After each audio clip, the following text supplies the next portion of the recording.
안녕하세요, 메슬로입니다. 오늘은 스페인의 맨시티를 꿈꿨지만 빠르게 저물고만 말라가의 말락티코 스토리에 대해 알아보도록 하겠습니다.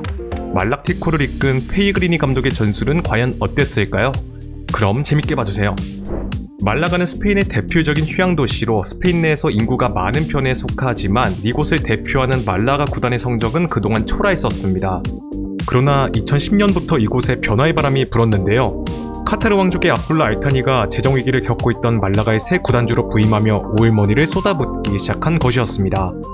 먼저 구단주는 과거 맨시티가 호비뉴를 영입하면서 새 시작을 알렸듯 스타 선수를 영입하기 위해 계속해서 심혈을 기울였습니다. 그는 우선 시즌 중 성적이 부진하자 기존의 감독을 경질하고 페이그리니를 새 사령탑으로 불러들인 것을 시작으로 본격적인 신호탄을 쐈는데요. 페이그리니에게 전폭적인 투자를 약속하며 겨울 이적 시장에서 데미첼리스, 줄리오 바티스타, 마레스카와 같이 소속팀에서 입지가 좁아진 준척급 선수들을 대거 영입했습니다.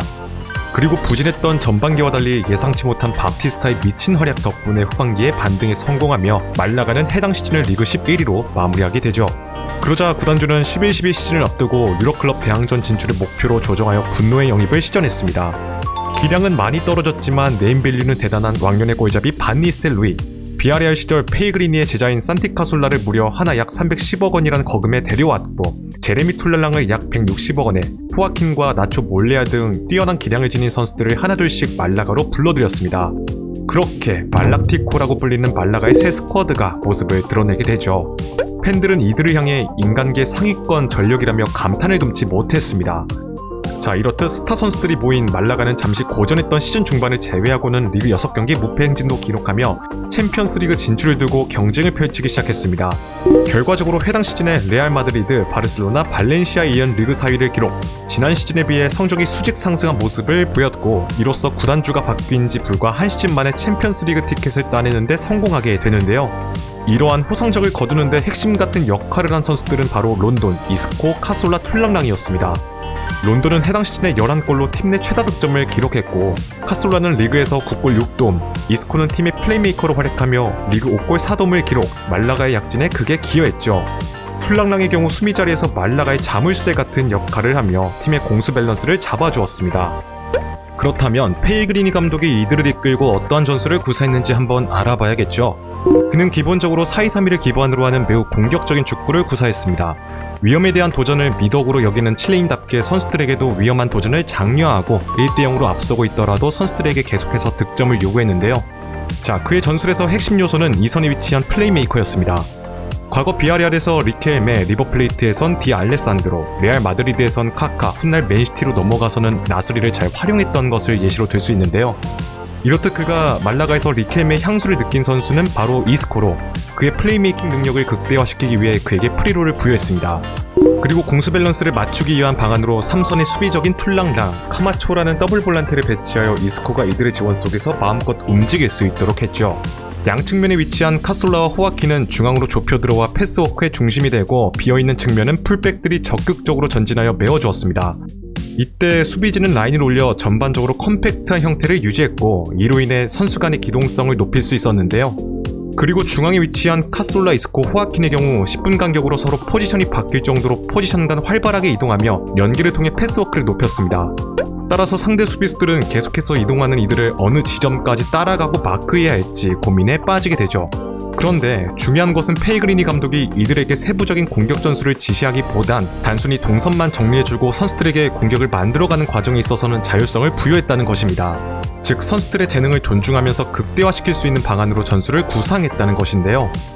이뿐만 아니라 페이그리니는 상대에 따라 핵심인 이스코를 중앙이 아닌 사이드로 옮겨 부담을 줄이고 대신 호아킨을 공미나 론돈과 함께 투톱으로 내세워 그의 밑에서 침투를 시도하게 하는 등 변칙적인 콤비네이션을 구사했습니다.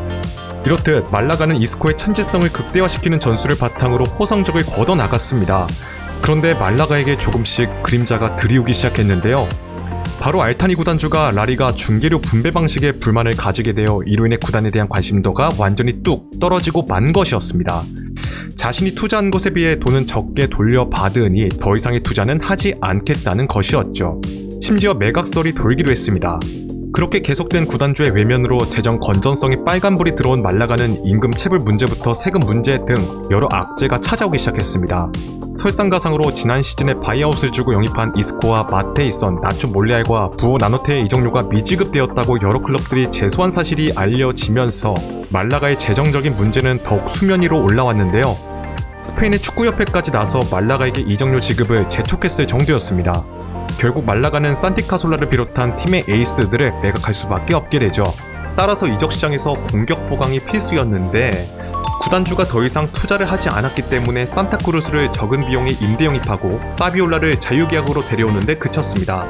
여담으로 당시 우리나라의 조용영 선수가 알라이안 이적 당시 합의한 이적 조항으로 말라가 이적이 유력시 되었지만 말라가의 재정 문제와 라리가 외국인 선수 제한 등과 맞물려 이적이 유야무야 미뤄졌고 결국 이는 취소되는 데 이르렀습니다. 자, 설상가상으로 말라가는 임금 체불 문제로 다음 시즌 UEFA로부터 유로클럽 대항전 출전 금지란 징계를 받고 말았습니다. 당시 말라가가 리그에서 챔피언스리그 진출 티켓을 두고 엎치락뒤치락 순위 싸움을 하고 있었기 때문에 이는 청천벽력과도 같은 소식이었는데요. 이로 인해 팀의 사기가 꺾일 것으로 우려되었으나 이들은 골든보이를 수상한 이스코를 중심으로 똘똘 뭉치며 챔피언스리그 무대에서 호성적을 내기 시작했습니다. 우선 이들은 챔피언스리그 조별리그를 1위로 통과했었습니다. 곧이어 16강에서 챔피언스리그 단골 손님 포르투를 만나게 되는데요. 이 경기에서 말라가는 산타크루스와 이스코의 연속골에 힘입어 지난 1차전에서의 패배를 서력하고 8강 진출이란 쾌거를 이룩했습니다. 그렇게 레알 마드리드, 바르셀로나에 이어 8강의 막차를 타면서 라리가의 강세를 이끌게 되죠. 시간이 지나 대망의 8강전 1차전을 홈에서 무승부로 마무리한 말라가는 도르트문트 원정에 나섰습니다. 그리고 경기 종료가 얼마 남지 않은 상황에서 교체로 출전한 엘리세우가 득점을 기록, 말라가가 2대1로 다시 앞서 나가기 시작했는데요. 사실 이 득점은 오프사이드였습니다. 그런데 이후에 도르트문트가 인저리 타임에 연이은 득점을 넣는 극장 경기를 펼치면서 결과적으로 2대3 패배, 말라가는 챔피언스리그 준결승 진출에 실패하고 말았습니다.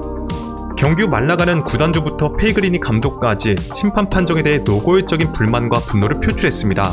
거친 파울에도 카드를 제대로 주지 않았을 뿐더러 도르트문트의 역전골이 오프사이드였다는 것이었는데요. 레반도프스키가 문전을 향해 크로스를 올리는 상황에서 도르트문트 선수 4명이 말라가 선수들보다 앞서 있던 것이었습니다.